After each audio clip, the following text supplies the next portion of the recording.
I'm Dan. This is the T-Bone. All right, so we are talking about UFC 258, right? No. 258. Fight night, Blaydes versus Lewis. Fight night, Blaydes versus Lewis. 258 just happened. That's right. That Usman did just Burns. happen. It was good. We were going to talk about that. All right. For UFC Fight Night in Vegas, we're going to talk about just the main card here. So, to kick it off, first fight on the main card, we've got Andrei Arlovski versus Tom Aspinall. So, Arlovski, if you know anything about the fight game, has been around for goddamn ever. 20 years at least. He's fought fucking everybody. He's Everybody. at least 30 fights in the UFC. I would guess. At least. I think that's a safe bet. Since the early 2000s. I think since the conception of UFC. Early on. Definitely one of the early fighters for the UFC. That said, his most recent fights have been a little lackluster. So Arlovski was known for some vicious boxing, some knockouts. He has not had a knockout victory since 2015. He has been knocked out a few times recently. He's coming off of 2 wins, both decision victories against... Who knows? Top 15s, maybe, if that. I don't think top 15s. Not to insult them. Yeah. So no names. disrespect to those guys. Arlovski's a balanced fighter. He's got it all out there. He is in his 40s. I don't see this going his way. Aspinall, on the other hand, training out of the UK with Darren Till. You might know him. Shout out to Darren Till. Shout out to Darren Till. Let me get some raw dog. I'll drink that beer. I'll drink all those beers. Tom Aspinall's coming in with fast, heavy hands. His first 2 fights in the UFC have been first-round knockouts. Quick. Real quick. He's got fast. He's elusive. Mm-hmm. For a heavyweight, he does not move like a heavyweight. Mm-hmm. This kid jumps around. He's 6'5", 27 6'5". years old. He's young. He's strong. This will probably be his biggest test. He's also coming off 2 wins in the UFC so they're kind of in a situation there. They're both in that situation. Not really big name fights, their last couple. They're on a main card tonight. Not tonight. Saturday. So I think it's a big test for him. He does have some jiu-jitsu in the background. I think I heard someone say he's a black belt. He is a black belt. He has a pro black boxing belt. experience Yeah, as well. professional boxing experience, and you see it in his fights. Definitely, certainly. Quick, heavy hands, lots of combinations. He's elusive, chin tucked at all times, hands up. He looks like he's a boxer. I got Tom Aspinall, probably by knockout, looking early. Yeah, I got Tom Aspinall as well. Probably round 1 knockout. I would imagine Arlovski's chin's just too weak. Like this guy's like the worst matchup for a guy like him. He doesn't want to fight a young cat like this that can like box his ass off, knock you out really quick, So yeah, Aspinall probably round 1 knockout. Andrei Arlovski's chin has been taking beatings from fucking heavyweights for 20 years. The best of the best too. Dude, not slouches. Like in his day, love he fought Andrei everybody. Arlovski. Me too. Absolute killer in his heyday. Unfortunately, that day is not today. So, following them, we've got Philip Hawes and Nassourdine Imavov. Sorry if I'm butchering those names. I think you're pretty close, actually. So they're both 9-2 coming into this. Philip Hawes, I think the best film that I watched on him was his fight against the Cuban Missile Crisis, who we saw take call it a come-from-behind victory last week on the Burns-Usman card. He definitely wasn't winning that fight and snuck it out. Philip Hawes, big, strong, dangerous wrestler, heavy hands. I think his striking has kind of been coming along secondary to the wrestling, definitely building off of a wrestling foundation. Mm-hmm. He has got power. He's started to show some patience in his more recent fights. He's not really rushing into anything. Savage takedowns. The man has got some takedowns. So, Imavov coming on the other side. One thing I noticed about him, the man's got some cardio. I saw a lot of good clinch work, especially coming off the break, throwing those elbows. He's always looking for an opening. He's kind of just a gritty dog of a fighter. Throws some good counter punches, some decent boxing in there. Did not see a lot of good head movement out of him. Looking at some of his fights, seems like he's kind of there to be hit. So I think that's going to be to Hawes' favor. And I have picked Hawes for this fight as well. Yeah, I picked Hawes also, he is a great Jackson fighter. He's got great double legs. I think he's just durable. I don't know. I just see him grinding it out pretty easily. It's hard to say. They're both kind of like unknowns. I mean, not so much. I've seen Philip Hawes lose more times than I've seen him win, but still, I have chose him to win this fight, probably by decision, I would imagine. I think he's going to be aggressive. I'm looking for a knockout from him, maybe round 2. Imovov's a gritty guy. He's got a good chin. He can take a beating, but I think Hawes is just going to be too much for him. And the only way I see this going Imovov's way is if he kind of weathers the storm, Hawes gasses out, which I don't see him making that mistake after his fight with the Cuban Missile Crisis. Yeah, probably not. Hopefully he's learned from that. All right. Alexi Olnik versus Chris Mcdocus. Yeah. All right, you want to start this one? Sure. Olnik's another guy. He's been around for probably 20 years as well. I think he has something like 75 professional fights or something and like 60 wins. And they're literally MMA fights. It's not like he was in some obscure sport getting tallies in and caught, like, these are literally MMA fights. He's just been active that long. I think like one of his highlights was that he's won once in like 4 decades or some shit. He's like the only guy that's ever done it. I think Reem has that also. Maybe, yeah. Who's another one he's fought? He great grappler. He's got a weird style. He's like a sambo master, like something that people don't do and you don't see, and like even the guys that know how to do that don't really attack in that kind of style. So he's got that going for him. He's a fucking zombie, you know? You can't put that guy away. Like, he's gonna keep walking at you. He will never stop. Fearless. He is really good at turning 5 minutes into 15. Like that first round, he just comes out and takes it fucking straight to you, throws all the strikes he can, or he tries to take you down and get you in that fucking headlock from top side control. Like every fight, it's literally like he turns it into a 3-round fight in 1 round. Like he takes people into deep water immediately, and he always thrives there for some reason. I don't know what the logic behind that is, but that seems to be where he's comfortable. It's because the man is a dog. He just refuses to quit. For sure. So I'm taking Olnik. I'm thinking like maybe round 2 submission, round 3 submission, or possibly just decision. So what I will say about Chris Mcdocus, he's pretty new to the UFC, but the guy has like just some weird striking technique. Mm-hmm. He's kind of reckless. He's definitely dangerous. He can definitely catch you. So he's got that going for him. That said, I think that's kind of his only shot against a guy like Alexi. He is a black belt. He's a legit BJJ black belt. The guy that trained him is very legit. He's like he trained like the Machado brothers or something. So I mean, he does have that in his wheelhouse, but I don't really know like how much that'll help him against Alexi, because Alexi's like, he had Verdum on top of him for like 2 full rounds and didn't get subbed. Like, he was sort of in trouble, but at the same time, I think he won that fight actually. He did win that fight. Yeah. So you got to win against Fabricio Verdum, and that holds. There's levels to jiu-jitsu, obviously. You know, like sure. But Chris Mcdocus, I saw. So he's got pretty quick feet. He does not move like a heavyweight. No, he looks different. Looks like he should be in a lower weight class or something, like 205 or something. I don't know. I honestly, I hope for big things from him. Mm-hmm. I think that this is a big opportunity for him, but I think that if it were me, I don't think this is the matchup I would have picked. Alexi Olnik is just he's just a leviathan lurking in this heavyweight division at all times. And if you want to get into those top rankings, you've got to get through this, man. Mm-hmm. And I'm not saying that Alexi in his 40s isn't going to creep back up to the top himself. It's very possible. So possible. I also want to say, like, on the Chris Mcdocus note, I'm all for him winning the fight. I think it would be cool because it's a great opportunity for him. And he just seems like a cool guy. He's like a cop from Philly and shit. Like, he's an active police officer. Like, I don't know. He just seems like a good dude. So I'm all for it. But I do think, like, you know, obviously Alexi probably wins the fight. I think Alexi's going to drag him down to deep water. I also have Alexi winning. Likely by submission, but who knows? He could definitely grind out a decision as well. I don't see a knockout coming out for him. I think if Mcdocus were to take a win, it would probably be by knockout.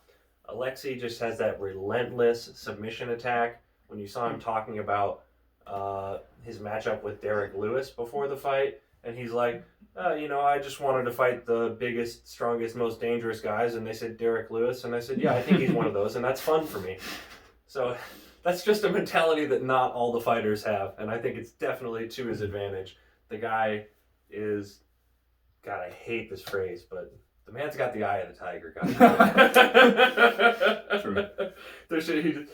You're gonna have to put him to sleep if you want to win. That's Another it. good thing to add is he has fought Lewis as well, and like taking those bombs and like did not Yeah. put away and shit. I mean, he got ragdolled and thrown against the cage, but he weathered that shit. Lewis is a scary striker. We're gonna get to him a little bit later. We'll get to him. All right, Charles Rosa and Derrick Minner. This one was kind of a hard one for me to call because there's not a lot to work from in terms of fighting fighters like each other that I could find anyway. I'm sure it's out there. Charles Rosa has had a long, successful career. He's been around for a long time. I'm sure there's plenty of footage out there, but his bread and butter is that jiu-jitsu. He's going to try to get a submission, and he has been, I don't know if he's susceptible to the takedown or if he just welcomes the takedown, but it doesn't always go in his favor. Mm-hmm. I did see a really gritty win that he pulled out coming out of, with a dislocated shoulder, still managed to pull off an armbar. So definitely not to be counted out. He did have a couple years away, and he's kind of back. He had a tough fight against Bryce Mitchell. Yeah. Right? Tough kid. Tough kid. Bryce Mitchell's a tremendous grappler. Bad motherfucker, for sure. Definitely made Rosa look a little underwhelming there. But if that was the only footage you watched of him, then you're not getting the full picture of Charles Rosa. There's definitely more to him than that. Yes. Derrick Minner. So the thing that stood out to me watching him was like, so he wants to go for those. He wants to be a Charles Rosa. Okay. He wants to be that guy that goes for those takedowns and works that. He's definitely a more reckless style. Mm-hmm. So what I saw from him was like wild looping strikes coming way out here. And I don't know if that's just his play at getting to the ground. And I'm assuming that's going to be his game. That said, I don't think that's a good game plan against Charles Rosa unless you're Bryce Mitchell or someone like him. So yeah. I've got Charles Rosa picked here. Potentially by submission. I could definitely see it going to decision. We'll see what happens. Rosa, black belt, BJJ. Minner is our fellow Nebraskan, if you didn't know. I did not know that, He's actually. from Nebraska, State of Nebraska. But, all right, well, I'm rooting for him, but I'm not picking him. Young guy. We haven't seen a lot of him. There's not a lot of footage on him. He does, it looks like he likes to he favors setting up grappling with strikes. Basically goes right for takedowns. Most of his wins are by, choke. Likes to choke guys. That shit ain't gonna work against Rosa. It's a terrible matchup for him. I just don't see it going his way. I would say I actually am predicting an early submission, round 1 or 2 by Rosa, because I think he'll come in a little reckless. I think they'll scrap when it comes to the grappling. Rosa also has actually nice kicks and shit. I saw him throwing some pretty decent stuff on the feet. So some good head kicks. Whereas Minner, I don't think will be as comfortable with that. So take that however you'd like. I got Rosa early sub. I think sub for sure. All right, safe to say. This next fight, I'm very excited for. There's so many nasty people on this card, so it's hard to say, but I have this one marked as a banger. This is going to be our potential fight of the night, for me anyway. So we've got Ketlin Vieira and Yana Kunitskaya. So first of all, I'm a big Yana fan. I think that, Invicta wasn't the most prestigious league, but she's a former Invicta champion, defended her title successfully a couple times there, has not had the same success in UFC as she had there, but she is still a young fighter and definitely has all the tools to get the job done. She's well-rounded. She's got great striking, really good clinch work and knees. She's got good submission attack. I think that she's as game as they come. She can take a punch. She's going to keep walking you down. You can just keep hitting her, but it has come to light that she does have a susceptible chin, as anyone does. Yeah, definitely. And the other thing I wanted to mention, she's got really nice front kicks, and I like those a lot. So that, but just the general diversity of strikes, she's not someone who has a specialty per se, in my opinion, but she's pretty fucking good at everything. She's going to throw a little bit of this, a little bit of that. She's going to work to get strikes and score points in every situation she's in. In a decision, I got her in any fight that goes to a decision because she's so smart and experienced. She's constantly scoring points. And is just insistent on holding the center of the octagon. That said, Ketlin Vieira is also a bad person.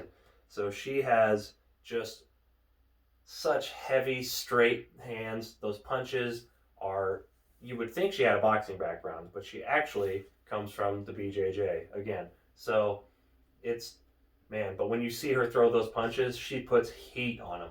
And they're fast, they're straight, there's no looping coming here and there. They're coming straight at you and they're coming hard.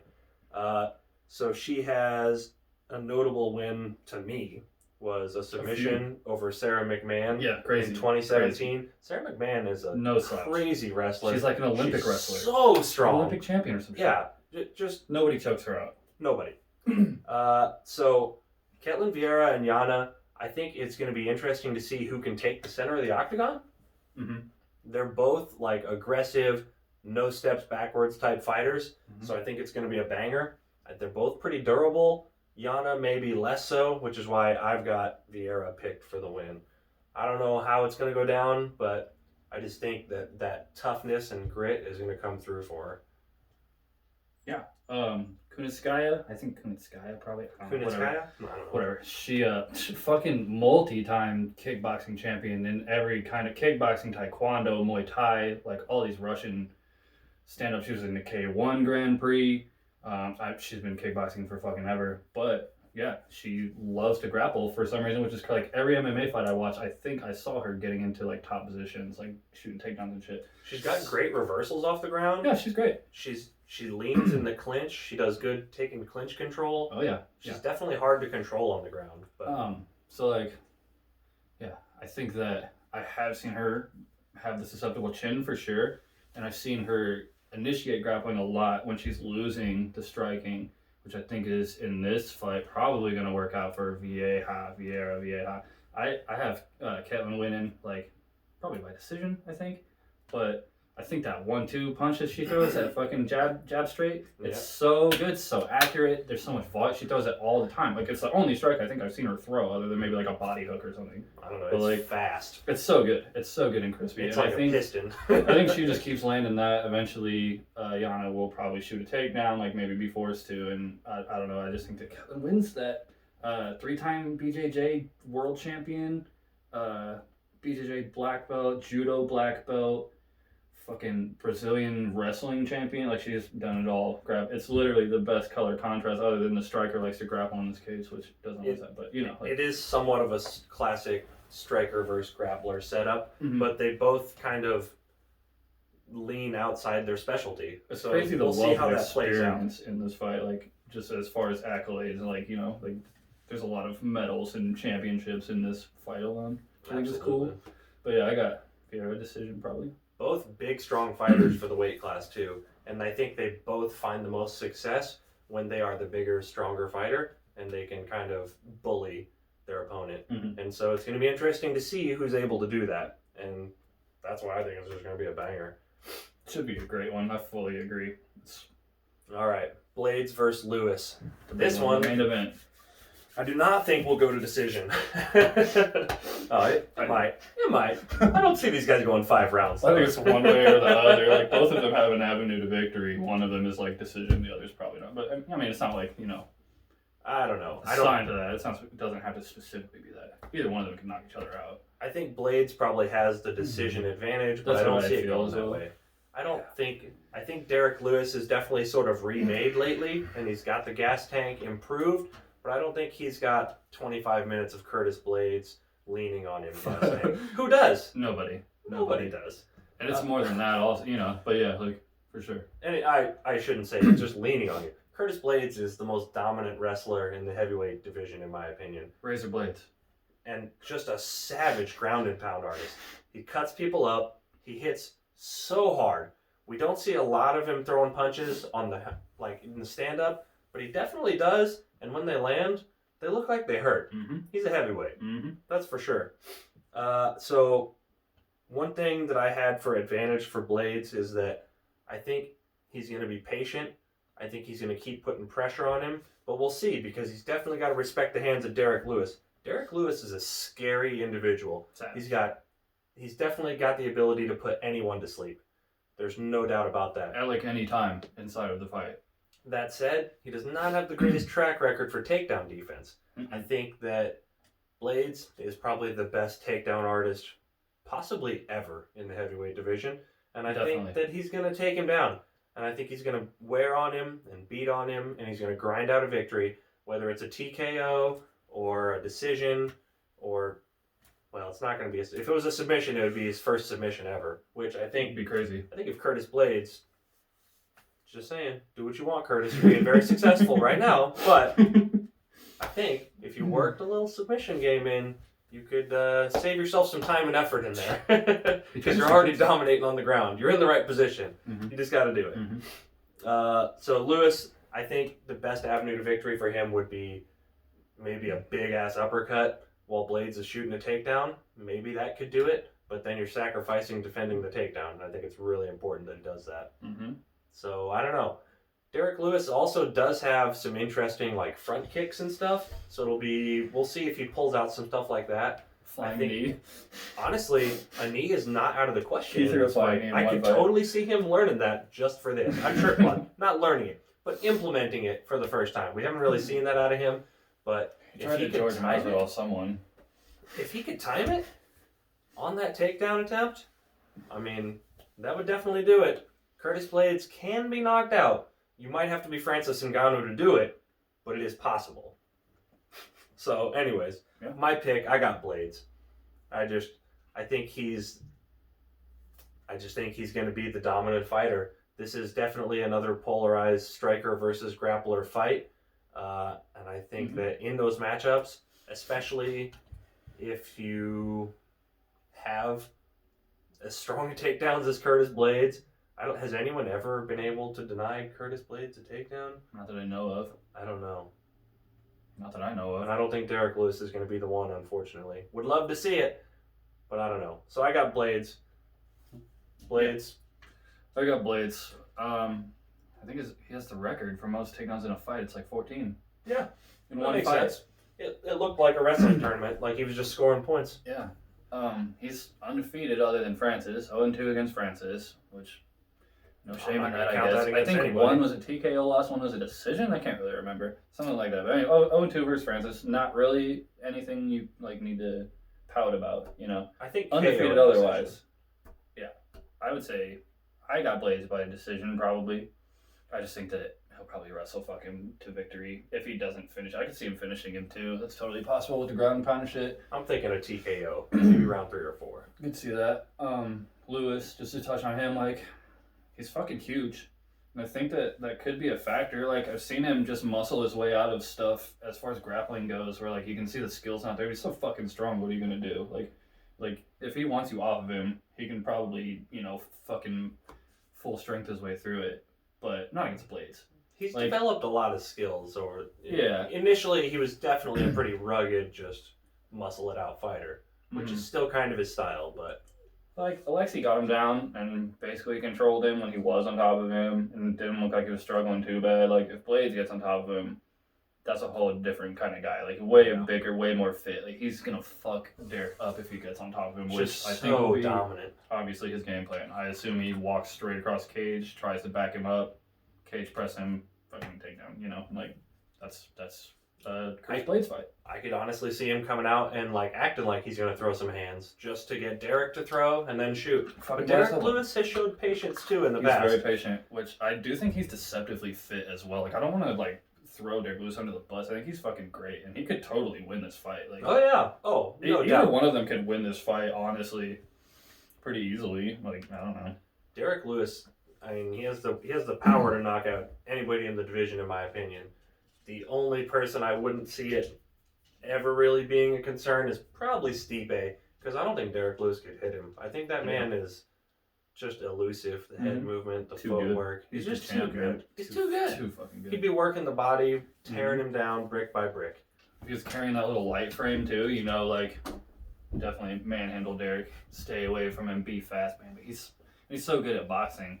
I don't think people have forgot about that, but fucking Stipe ran to everybody in heavyweight, kind of just killed the division. There used to be heavyweight fighters before Stipe came along. Just fucked up everybody. He really though, KO Jr. when Jr. was still pretty gangster, I don't know, he fucking knocked out everyone. Stipe, Well, anyways, Stipe's for another night. Oh, right. That's all we got for That you one's tonight. good. Hopefully a night soon. See you next time.